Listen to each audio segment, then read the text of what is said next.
शशी बिहे गर्छौ? अनुहार नपरेको मुख शशीले चोसो पसारेर भ्रिकुटी खुम्चाएर आँखा तर्दै भनिन्। भन्दिनौ पोक्सी, ल्याउ गङ्गटो। सान्दाई बिन्ती छ भन्छु। लौ भन न त, के भन्ने? बिहे गर्छौ कि गर्दिनौ? गर्छु। कसँग गर्छौ? मैले हाँसेर भने। नाइ, त्यो त भन्दिन, छुच्चो मान्छे, शशीले नाक खुम्च्याएर भनिन्। साँच्चै ल्याउ गङ्गटो? मै सान्दाई बिन्ती छ भन्छु, सत्य भन्छु। भन न त बोक्सी, कसँग बिहे गर्छौ? तपाईसँग? हो, त्यसै भन्नुपर्छ। अचेल अलि छिचरो जस्तो लाग्ने यो विनोद आजको होइन, हिजो अस्तिको पनि होइन, अघि धेरै वर्ष अघि शैशवकालको हो। त्यति बेला हामी सँगै पढ्थ्यौँ। शशी 9-10 वर्षकी थिइन्, म 12-13 वर्षको हुँदा। कति राम्री थिति केटी, असाध्यै हिस्सी परेको मुख, ठुला ठुला आँखा, थम्मर थम्मर परेको पुष्ट शरीर।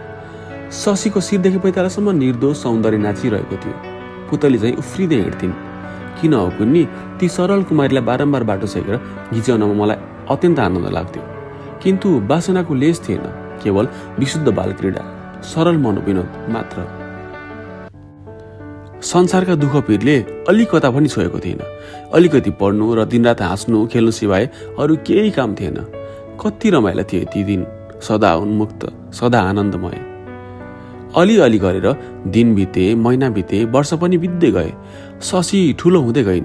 स्कुलको पढाइ सकेर घरमै बस्न लागिन्। शशीको घर नजिकै पल्लापट्टि थियो। स्कुल छोडे पनि शशीले हाम्रो घरमा आउन छोडेकी थिएनन्। प्राय सधैँ भने जस्तो हाम्रो घरमा आउँथिन् र धेरै बेरसम्म बहिनीहरूसँग खेलेर जान्थिन्। तर म अब शशीलाई अघि चाहिँ गिजाउँदैन थिएँ। त्यस बखत म शशीसँग अलिअलि प्रेम गर्न लागिसकेको थिएँ।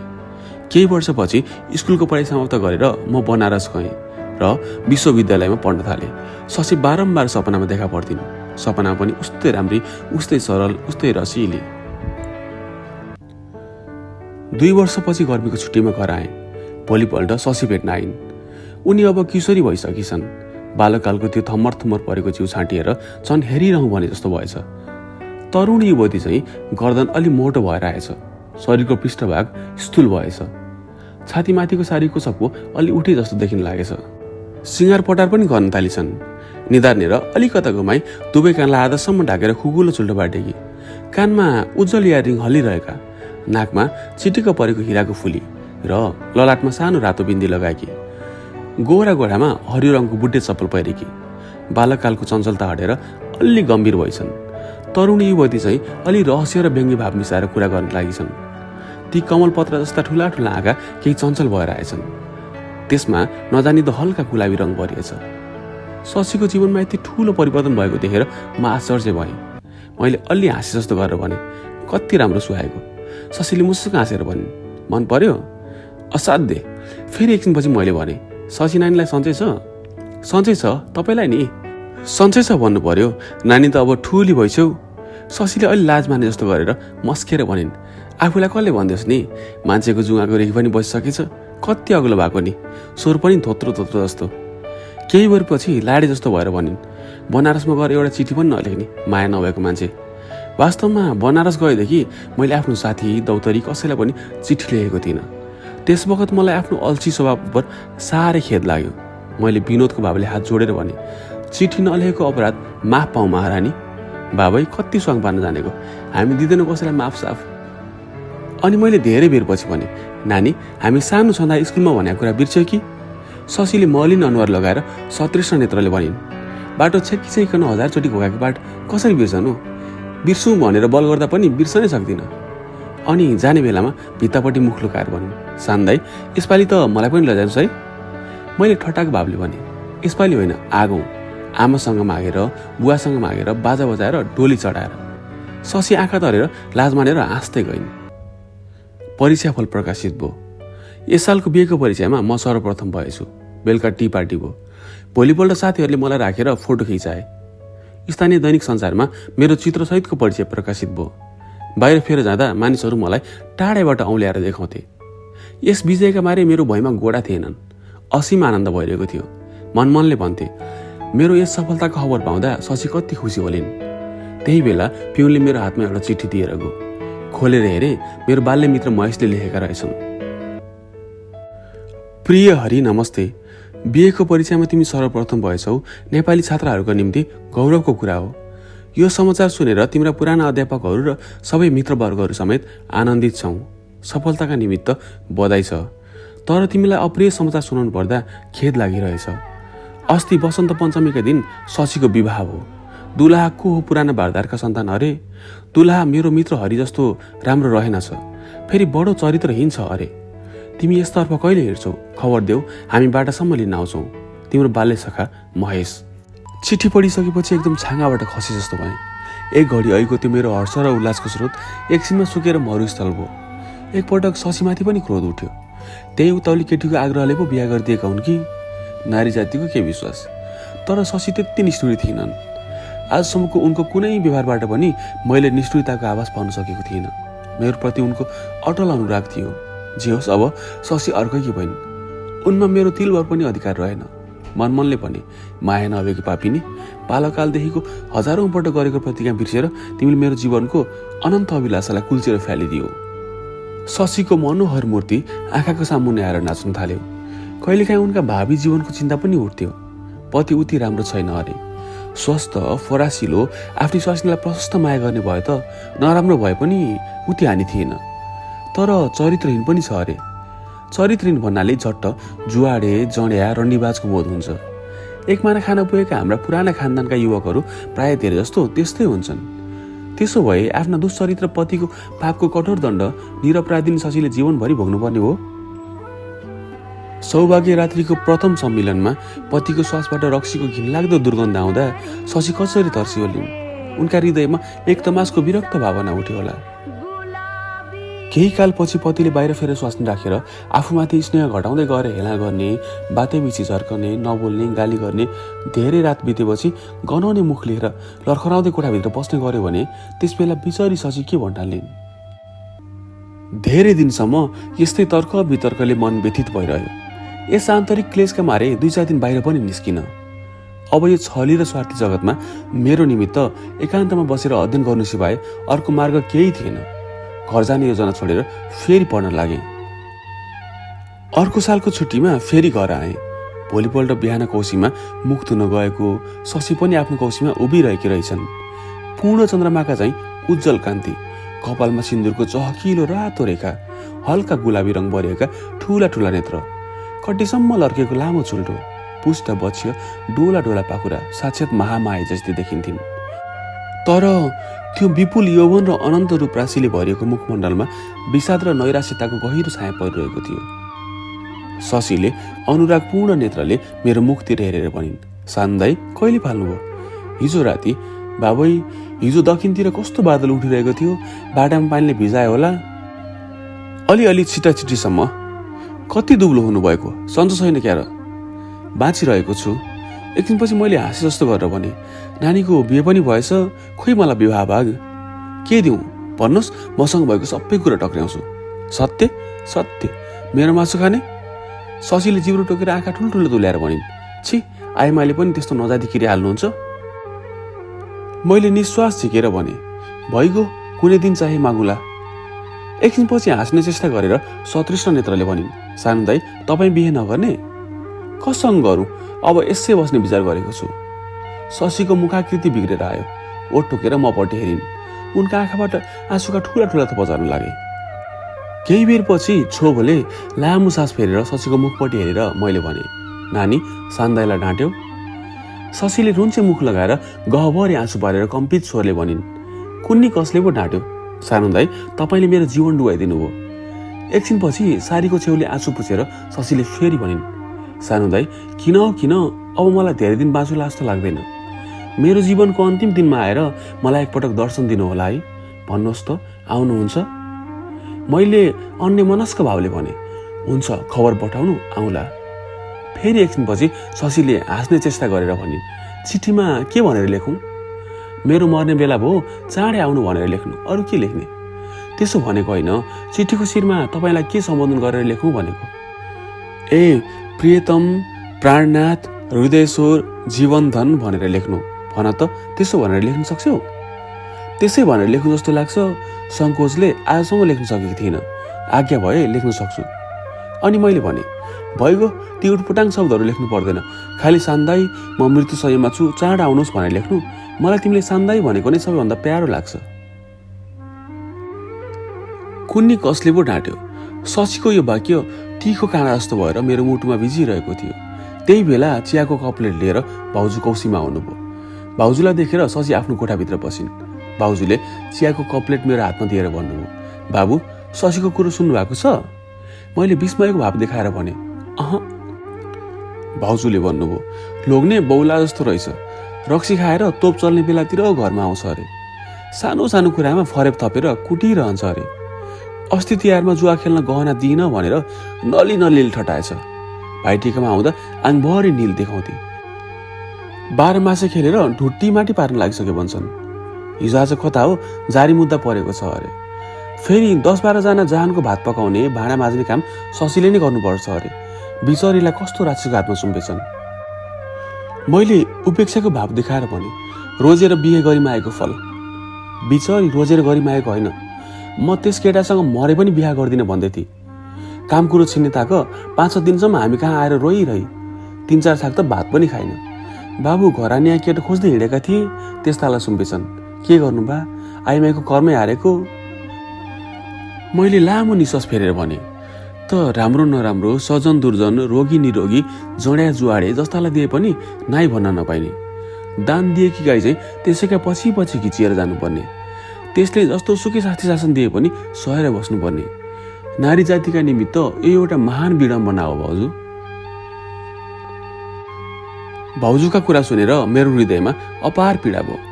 जान्ने भएदेखि नै मेरो मनमा नारी जातिका प्रति असीम श्रद्धा र आदर छ। म नारी जातिलाई मानव जातिको प्रधान अङ्ग सम्झन्छु। तिनीहरूलाई हामीले परम पूज्य जननीको रूपमा, स्नेहमय दिदीबहिनीका रूपमा, प्रेममय पत्नीका रूपमा पाएका छौँ। तिनका पवित्र कोखबाट हामी युग युगान्तरदेखि जन्म ग्रहण गरिरहेका छौँ। तिनबाट हाम्रो क्षुधा, तृष्णा र वासनाको अपार तृप्ति भएको छ। संसारको जल्दो ज्वालाले पोलेको बेलामा हामीले तिनका शीतल छायामा विश्रान्ति पाएर दुःख बिर्सेका छौँ। लाखौं नारी हाम्रा मृत शरीरका साथ जिउँदै चलेर खरानी भए। लाखौं नारीले हाम्रो शोकमा यावत जीवन वैधव्यको कठोर यन्त्रणा सहेर तपस्या गरिरहेका छन्। लाखौं करोडौं नारी हाम्रा सुख दुःखका साथी भएर दिनरात हाम्रो सेवा गरिरहेका छन्। त्यो महान त्याग र निस्वार्थ सेवाका बदलामा हामीबाट तिनले एकान्त रोदन, कठोर लालसना, घृणित तिरस्कार, दरुणा, यातना र भोजन पछिको उच्छिष्ट अन्न सिवाय अरू केही भेट्टाएका छैनन्। संसारमा नारी जातिको संख्या पर्याप्त हुनाले पुरुष जातिले तिनको मूल्य जानेनन्। वस्तुको मूल्य अभावमा थाहा हुन्छ। एक गिलास पानीको मूल्य उत्तप्त निर्जल मरुभूमिमा पुगेर प्यासले बेकुल हुँदा थाहा पाएका छौँ। आज संसारबाट समस्त नारी जाति अन्तर्ध्यान भइदिए यो सुन्दर जगत कति रुखो र विभत्स हुँदो हो। यसका समस्त भौतिक सृष्टि कति चाँडो विनाश हुँदा हुन्। अनि पुरुष जातिले नारीको मूल्य थाहा पाउने थियो।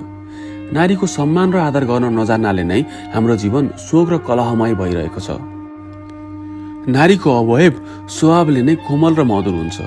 तिनबाट पशुका चाहिँ कठोर श्रम लिनु कत्रो अविचार र अन्यायको कुरा हो। शशी सानो कीट पतंग देख्दा पनि तर्सेर भाग्थिन्। तिनका सुकुमार शरीरमा नील पर्ने गरेर प्रहार गर्दा बिचरीलाई कति पीडा भयो होला, कति भयभीत भयो होलिन्। त्यो रात भोकै बसेर धेरै बेरसम्म एक्लै रोइरही होलिन्। इत्यादि कुरा सम्झेर मेरो मन एक तमासको भयो। शशी अलि मानिनी र हठी थिइन्। नारी जाति स्वभावैले मानिनी हुन्छन्। कहिलेकाहीँ कुनै कुरामा हट र मान झिकेर पुरुषसँग अनुनय विनय लिन उनलाई बडो रहर लाग्छ। शशीले कुनै दिन त्यस्तै प्रणयमान झिकेर नबोलेकी भए त्यसबेला किन रिसाएकी लाटी यताउन भनेर हात लम्काएको भए शशी कति फुरुक्क परेर हाँस्दै अघि सर्दी हुन्। परमेश्वर यदि शशी मेरी हुँदी हुन्। यमको परीक्षा समाप्त भयो। अब म आफ्नो भावी कार्यक्रमको विचार गर्न लागे। कहिले कुनै एकान्त ठाउँमा गएर तपश्चर्या गरौँ भन्ने भावना उठ्थ्यो। कहिले विश्व भ्रमण गरेर भ्रमणका विषयमा आफ्नो भाषामा एउटा ठूलो सचित्र ग्रन्थ लेखौँ भन्ने इच्छा हुन्थ्यो। कहिले कुनै सार्वजनिक क्षेत्रमा प्रवेश गरेर यावत जीवन दिन दुखीको सेवा गरी बिताइदिउँ भन्ने लाग्थ्यो। मन विचारको हावामा उडिरहेको थियो। एक दिन बिहानै छात्रावासको दरबानले एउटा मैलो कचाखुचुक भएको लिफाफा मेरो हातमा दिएर भन्यो, बाबू देखिए तो यह आपका पत्र है। लिफाफामा आफ्नो नाउँ देखेर भने, हाँ भाई मेरा ही है, किसने दिया था? कल शाम एक नेपाली औरत दे गई थी। वह नेपाल से आई थी या यही बनारस की रहने वाली थी? नेपाल से तीर्थ यात्रा के लिए आई थी। केसी थी, अधेड उम्र की विधवा औरत थी। नेपालबाट आएकी विधवा आइमीले चिठी दिएकी भन्ने सुनेर मेरो मन झसङ्ग भयो। को विधवा आइमी आयो होलिन्, सहरदेखि यति टाढासम्म आएर चिठी दिएर गइन्। घरका चिठी त बार बार डाकबाट आइरहेका छन्। परमेश्वर, शशीको कुनै अनिष्ट समाचार त होइन? चिठी खोलेर हेरे। सानो दाई, दण्डवत र प्रगाढ माया। धेरै दिनदेखि परमेश्वरसँग मृत्युको याचना गरिरहेकी थिए, किनकि म जस्ती अभागिनीले बाँच्नुभन्दा मर्नु नै श्रेयकर छ। ईश्वरले अबलाको पुकार सुनेछन्। 3 महिनादेखि मृत्युशय्यामा परिरहेकी छु। डाक्टर वैद्यहरू बाँच्ने आशा छैन भन्छन् अरे। बाँच्ने इच्छा पनि छैन। तपाईँको दर्शनको साह्रै अभिलाषा लागिरहेछ। एकपटक आफ्नी शशीलाई दर्शन दिएर जानुहोस्। हतभागिनी शशी। चिठी पढिसकेपछि मलाई एकैपटक 1000 बिच्छीले चिले जस्तो भयो। उतिखेरै एउटा टाँगा ल्याउने आज्ञा दिए। बेडिङ, होल्डर र एउटा सुटकेस टाँगामा हाले र स्टेसनतिर रवाना भए। पर्सिपल्ट राति 9 बजे घर पुगे। ट्रेन चेन्ज गर्न त भुल गरेको थिइनँ, तर बाटामा कहाँ कहाँ के दृश्य देखेँ, कस कससँग भेटेँ, तिनीहरूसँग के कुरा गरेँ त्यो मलाई स्मरण रहेन।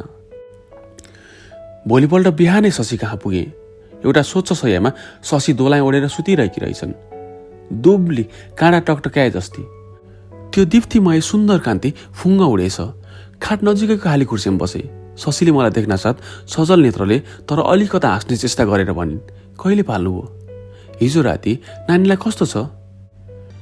शशीले आँखाले आकाशतिर इसारा गरेर भनिन्, जाने बेला भयो।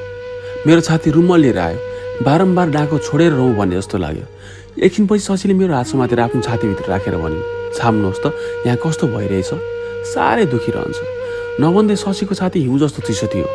स्पर्श पाएर शशीले एकछिन आफ्नो सारा दुःख बिर्से जस्तो बुझिन्थ्यो। केही बेरपछि सजल नेत्रले मेरो मुखपट्टि हेरेर भनिन्, साह्रै दुब्लो हुनुभएछ, सन्चो छैन क्यारे? मेरो गहभरि आँसु भयो। छातीमा हात राखेर भने, के भनौँ, चित्त ठेगानमा छैन। मन कता हो कता उडिरहन्छ। यहाँभित्र पीडा र वेदनाका ठुला ठुला फोकाहरू उठिराखेका छन्। दुख्छ, डहन्छ। अब सान्दाई पनि धेरै दिन। शशीका आँखाबाट अविरल आँसुका धारा बग्न लागे। एकछिनपछि शशीले हात जोडेर कम्पित स्वरले भनिन्, सान्दाई, बालककालदेखि आजसम्म मैले तपाईँसँग केही कुरा भनेको छैन। यस जीवनको शेष दिनमा एउटा कुरा भन्छु, मान्नुहुन्छ? मैले उत्सुकतापूर्वक भने, भन, तिमीले जे कुरो भने पनि मान्छु। तपाईँ बिहा गर्नुहोस् है। मैले अत्यन्त आनन्दको भाव देखाएर भने, हुन्छ, नानीलाई सन्चो होस्, राम्ररी हिँडुल गर्न लाग, अनि गरौँला है। शशीले आश्चर्य भएर भनिन्, मसित बिहा गर्ने? अनि कोसित त? तिमी जस्ती नारी रत्न मैले संसारमा अर्को को पाउनु? मैले फेरि बिहा गर्नुहुन्छ र? मैले गम्भीर भावले भने, हुन्छ हुँदैन त्यो त म निश्चय गरेर भन्न सक्दिनँ, तर केही आइमाईले त्यसो पनि गरेका छन्। एकछिनपछि शशीले अनुहार मलिन तुल्याएर भनिन्, नाइबा, म त बिहे गर्दिनँ। धेरै बेरपछि शशीले मेरो मुखमा हेरेर कम्पित स्वरले भनिन्, सान्दाई, मैले मन छाम्न भनेको होइन, हृदयदेखि नै भनेको हुँ। यस संसारबाट बिदा हुनुभन्दा पहिला एउटा राम्री सुशील कन्यासँग तपाईँको बिहा गरिदिएर परमेश्वरले यस अभागिनीको प्रार्थना सुनिदिए। तपाईँको नवजात सन्तानलाई एकपटक काखमा राखेर अनि यो एकमुठी सास तपाईँका सामुन्ने छोड्नको मलाई साह्रै अभिलाषा छ। बिन्ती छ, आफ्नी शशीको यो सानो प्रार्थना अस्वीकार नगर्नुहोस्। मैले लामो निश्वास फेरेर भने, कोसँग बिहे गर्ने? शशीले भनिन्, मैले कन्या खोजेर ठिक पारेकी छु। अनि मैले हाँसी जस्तो गरेर भने, नानी जस्तै? म भन्दा पनि राम्री, म भन्दा पनि असल।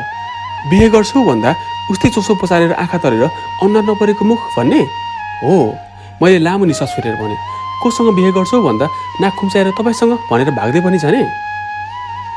शशीले आँसुका ठुला ठुला थोपा हँसालेर आकृति बिगारेर ओठ टोकेर भनिन्, सान्दाई, तपाईँ बिर्सन लागिसकेका कुराहरू कोट्याउँदै सुनाउँदै गरेर मेरो भित्र कता हो कता नदेखिन ठाउँमा चिमट्नुहुन्छ। शशीका मुखमा मानिस मुर्छा हुनुभन्दा पहिले हुने चेष्टाहरू देखिए। मैले झटपट चिसो रुमालले शशीको मुख पुछेर उनको कपाल सुमसुमादै भने, एउटा भाग्यवान युवकसँग विवाह हुन सक्ने अर्काको छोरीको जिन्दगी म किन बिगारौँ बा? आफ्नो पतिबाट जुन अमूल्य निधि पाउनाले नारी सुखी र भाग्यमानी हुन सक्छ, त्यो वस्तु एउटी निष्ठुरी केटीले अघिबाटै मसँग खोसेर लगिसकेकी छ। मसँग केही छैन, म रित्तो छु, भिखारी छु। मेरा कुरा सुनेपछि शशीको आकृति फेरि बिग्रियो, मुर्छा परिन्। मैले शशीको मुखमा पानी चम्केर पङ्खा हम्केर सचेत गराएँ। अनि धेरै बेरपछि मैले भने, नानी, बेथा विषेक भएपछि तिमी र म भागेर टाढा, धेरै टाढा, नेपालका कुनै मानिसले नदेख्ने ठाउँमा गएर बसौँ है। भन त मसँग भागेर जान सक्छौ? शशीले भनिन्। कस्तो छ त्यो ठाउँ? मैले भने, त्यहाँ पति वियोगमा मर्ने सती नारी र पत्नी वियोगमा जलेर यावत जीवन विदुर भएर बस्ने पुण्यात्मा पुरुषहरूको निवास छ। त्यहाँका पक्षीहरू प्रेमका गीत गाउँछन्। त्यहाँका नद नदी सरिताहरूमा प्रेम जल प्रवाहित हुन्छ। त्यहाँ दिन रात प्रेम समीर बहन्छ। तरु पल्लवहरू परस्पर प्रेमले आलिङ्गन गर्छन्। त्यहाँ भोक, ताप, तृष्णा, निन्द्रा केही छैन। त्यहाँ केवल प्रेमको साम्राज्य छ। तर त्यस प्रेममा वासना छैन। प्रेमलाई त्यहाँ स्वर्गीय वस्तुमा गणना गर्छन्। भन त जान्छौ? शशीले लामो सास फेरेर भनिन्। मैले त्यहाँ जानुहुन्छ र? हुने भए जान्छु। किन? म त एकछिनपछि डाक्टर आए। डाक्टर मेरो मित्र विनोद रहेछन्। उनले मलाई देख्नासाथ आश्चर्यको भाव देखाएर भने, ओहो नमस्ते हरिभाइ, कहिले आयो? मैले अञ्जली जोडेर भने, आउँदैछु दाइ। सन्चै छ? चलिरहेछ। तिमी यसपटक पनि प्रथम होलाउ भन्ने लागेको थियो, तेस्रो स्थान दखल गरेछौ, त्यो पनि कम होइन। विनोदले जाँच गरे। औषधि र पथ्यको व्यवस्था मिलाएर उठे। म पनि सँगै छिडीसम्म आएर सोधेँ, रोहीको हालत कस्तो छ दाइ? सिरियस, रक्त बिल्कुल शेष भइसकेको छ। मुटुको गति एकदम मन्द छ। मानिसलाई कुनै कडा मानसिक आघात पर्यो भने यो व्यथा हुन्छ भन्ने लेखेको छ। बस अब यही 1-1.5 महिनाको कुरा सम्झ। विदेशको कुनै ठुलो ठाउँमा लगेर औषधि गरी बाँच्न सक्छिन् कि? आशा भए म आफ्नो सर्वस्व अर्पण गर्न तयार छु। असम्भव। विनोद गए। मेरा अन्तःस्थलमा दुःखको कोलाहाल मचिन थाल्यो। मेरो नूतन जगतमा कालो एबोनीका यति छिटो पतन होला भनेर मैले सपनामा पनि चिताएको थिइनँ। मनले भने, परमेश्वर, अबको केही दिनमा शशीको मृत्यु हुन्छ। उनको निर्जीव देहलाई बोकेर शमशान लैजान्छन्। अनि एकछिनपछि उनको त्यो अनन्त रूप राशि चिताको ज्वालामा चलेर खरानी हुन्छ। शशी, मेरी बाल्य सखे, मेरी चिर स्मृति, मेरी प्रेम प्रतिमा, तिम्रो मृत्युको त्यो हृदय विदारक दृश्य मैले कसरी हेर्ने? शशी, चिरायु होस् तिम्रो, म सधैँ देख्न पाउँला। तिम्रो मधुर बाणी नै सुने चित्त बुझाउँला। शशी, चिरायु होस् तिम्रो, म सधैँ देख्न पाउँला। तिम्रो मधुर बाणी नै सुने चित्त बुझाउँला।